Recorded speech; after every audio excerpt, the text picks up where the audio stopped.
Hello students, आज हम एक पार्टनरशिप का एक नया टॉपिक डिस्कस करेंगे जिसका नाम है फंडामेंटल ऑफ पार्टनरशिप फर्म।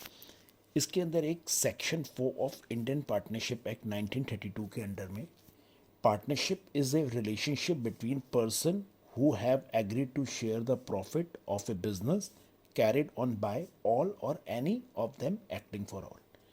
मतलब अकॉर्डिंग टू द सेक्शन 1932 कोई भी दो लोग मिलकर या दो से ज़्यादा लोग मिलकर पार्टनरशिप कर सकते हैं, बिजनेस चला सकते हैं। पार्टनरशिप के अंदर कुछ उसके एसेंशियल फीचर होते हैं, कुछ essential features of and characteristic of partnership firm.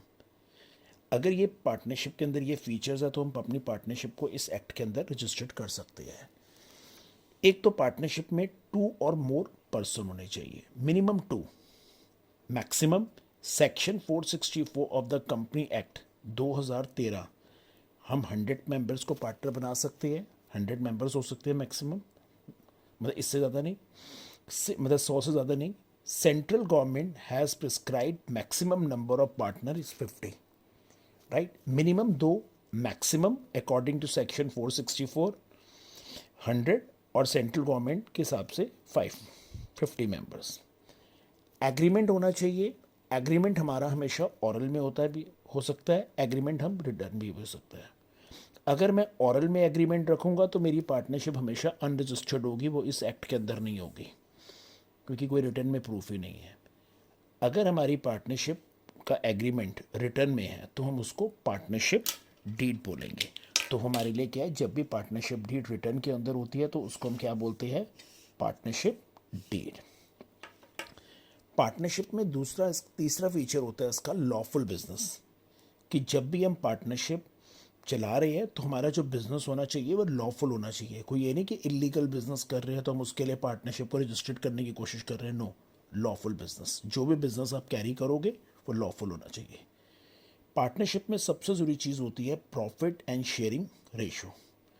एक एग्रीमेंट होता है बिटवीन और among the partner must be share profit and loss, कि हमारा जो बिजनेस चल रहा है वो हम अपने प्रॉफिट्स को किस रेशियो में बांटना है, किस मतलब इक्वल बांटना है या 2:1, 3:1, जो भी हम प्रपोर्शन डिसाइड करते हैं हम उसके हिसाब से चलते हैं। और सबसे ज़रूरी चीज़ होती है business can be carried on by all or any of the partner acting for all. सारे मिलकर बिजनेस कर रहे हैं, कोई एक कर रहा है बिजनेस, वो हम बिजनेस में डिसाइड करते हैं। पार्टनर आर ए एजेंट, क्योंकि partner are agent as well as the principal भी होता है। एजेंट का मतलब होता है अगर as a partner as a agent ही represent other partner and thereby bound them through his act, तो वह एज अ एजेंट है। अगर he is bound by the act of other partner तो वो एज अ प्रिंसिपल है। और according to the Indian contract act 1872 every person except the following is competent to the contract, मतलब कोई भी minor, कोई भी पर्सन ऑफ अनसाउंड माइंड जिसका दिमाग खराब है या डिसक्वालिफाइड बाय लॉ, या लॉ ने उसको डिसक्वालिफाइड किया है, ये लोग कॉन्ट्रैक्ट नहीं कर सकते according to section contract act 1872, right. Partnership के अंदर अगर हम इसकी एडजस्टमेंट्स को ध्यान में रखें तो पार्टनरशिप के अंदर कभी भी हमारी पार्टनरशिप डीड एब्सेंस है तो एब्सेंस के केस में हमेशा प्रॉफिट एंड लॉस रेशियो जो होगी हमारी इक्वल होगी। चाहे किसी ने ज़्यादा पैसा लगाया है, चाहे बिजनेस में किसी ने कम लगाया है, लेकिन हमारी प्रॉफिट एंड लॉस रेशियो क्या होगी, ऑलवेज इक्वल होगी। इंटरेस्ट ऑन कैपिटल हम कभी भी अलाउ नहीं करेंगे, ignore. Interest on drawing not charge from partner, हम पार्टनर से ड्राइंग का इंटरेस्ट भी नहीं लेगी फर्म इनका, मतलब फर्म इन कोई भी पार्टनर जो ड्राइंग करेगा फर्म ने अपने पार्टनर की ड्राइंग का इंटरेस्ट चार्ज नहीं करना।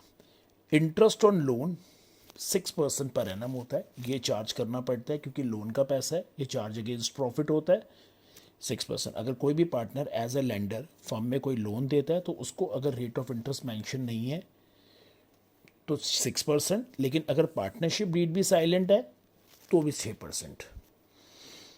और एज अ एम्प्लॉय कोई पार्टनर काम करे तो उसको सैलरी हमने नहीं देनी अगर पार्टनरशिप डीड करे, वो जैसे भी जितना मर्जी। हाँ, अगर पार्टनरशिप डीड है और वो एज अ एम्प्लॉय काम कर रहा है तो उसको सैलरी मिलेगी। अगर एज अ एजेंट काम कर रहा है तो उसको कमीशन मिलता है, लेकिन अगर पार्टनरशिप डीड एब्सेंट है तो उसको कमीशन भी नहीं मिलेगा। बट अकाउंटिंग ट्रीटमेंट जो होती है, हम इसमें एक P&L profit and loss account बनाते हैं और एक profit and loss appropriation account बनाते हैं। 3 एडजस्टमेंट्स होती है जो हमारी 12th क्लास में ज़्यादातर पूछी जाती है कि हमें प्रॉफिट में से एक रेंट, एक मैनेजर कमीशन और एक इंटरेस्ट ऑन लोन देना होता है, उसके बाद नेट प्रॉफिट आता है। जो नेट प्रॉफिट ट्रांसफ़र होता है हम उसको यहाँ ट्रांसफ़र करते हैं इस जगह पे। लेकिन मोस्टली जितने भी हमारे क्वेश्चंस होते हैं जब हम बुक में देखते हैं तो ये नेट प्रॉफिट से हम ये तीनों चीज़ें यहीं से ही माइनस कर देते हैं और फिर हम उसका टोटल बाहर लिख सकते हैं। ये हमारे ऊपर डिपेंड करता है कि हम जब अकाउंटिंग इक्वेशन करते वक्त हम P&L, अगर किसी क्वेश्चंस में हमें रेंट गिवन है या मैनेजर कमीशन है या इंटरेस्ट ऑन लोन गिवन है तो उसके लिए हमें प्रॉफिट एंड लॉस अकाउंट बनाना है, उसके बाद नेट प्रॉफिट को P&L एप्रोप्रिएशन में लिखना है, या हम प्रॉफिट्स में से सीधा यहीं से ही रेंट, मैनेजर कमीशन और इंटरेस्ट ऑन लोन माइनस करके बाहर लिखते हैं। ये भी तरीका बहुत सही है और हम अगर इसका अकाउंट बनाते हैं तो वो मेथड भी सही होता है। जो ये profit and loss appropriation account और ये P&L profit and loss account होता है और प्रॉफिट एंड लॉस एप्रोप्रिएशन, इन दोनों का नेचर नॉमिनल होता है। नॉमिनल का मतलब होता है debit all expense and losses, credit all gains and profit. अब यहाँ पर एक 11th के अंदर हमने कॉन्सेप्ट समझा था बिजनेस एंटिटी कॉन्सेप्ट, कि फर्म का और ऑनर की सेपरेट एंटिटी है, मतलब दोनों अलग है बिजनेस से। जो कुछ भी सब रिकॉर्ड होता है अकाउंट्स में, अकाउंट्स पॉइंट ऑफ व्यू से, वो सब कुछ फर्म के नाम से रिकॉर्ड होता है, ऑनर के नाम से नहीं रिकॉर्ड होता, पार्टनर के नाम से रिकॉर्ड नहीं होता। अब नॉमिनल का नेचर कैसे अप्लाई हो रहा है? अब फर्म अपने पार्टनर को इंटरेस्ट दे रहा है, फर्म के लिए एक्सपेंस हो गया इंटरेस्ट ऑन लोन, तो debit all expense and losses. Firm अपने पार्टनर को सैलरी दे रहा है, यहाँ पर फर्म का लॉस हो गया, debit all expense and losses. क्यों डेबिट हो रहा है? क्योंकि ये नॉमिनल अकाउंट है। यहाँ पर कमीशन दे रहा है, फिर हम डेबिट कर रहे हैं क्योंकि फर्म अपने पार्टनर को कोई भी कमीशन देगा वो फर्म का एक्सपेंस होगा।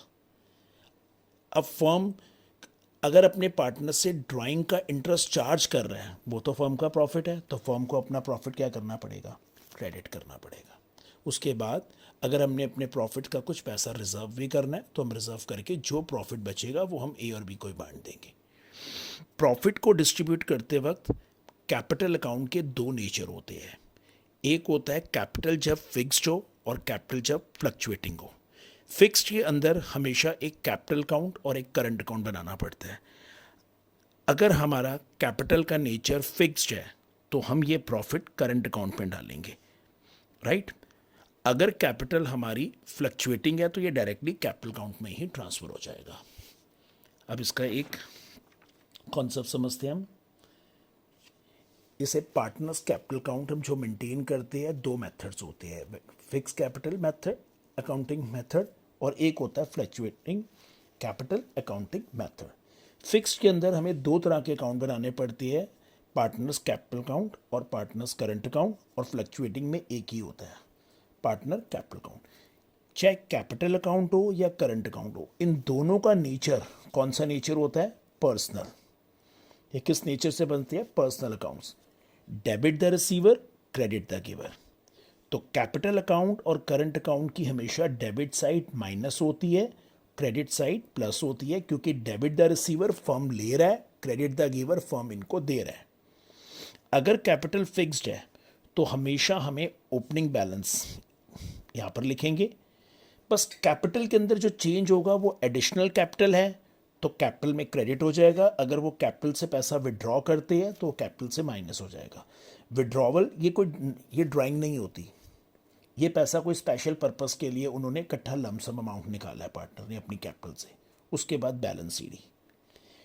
अब हम पार्टनर को कोई भी सैलरी दे रहे हैं, इंटरेस्ट ऑन कैपिटल दे रहे हैं, उनको कमीशन दे रहे हैं, उनको प्रॉफिट्स दे रहे हैं, या उनसे कोई ड्राइंग्स उनके अकाउंट से चार्ज कर रहे हैं, उनका इंटरेस्ट ऑन ड्राइंग उनके अकाउंट से चार्ज हो रहा है, उनका कोई लॉस कट रहा है, तो सब डेबिट होगा।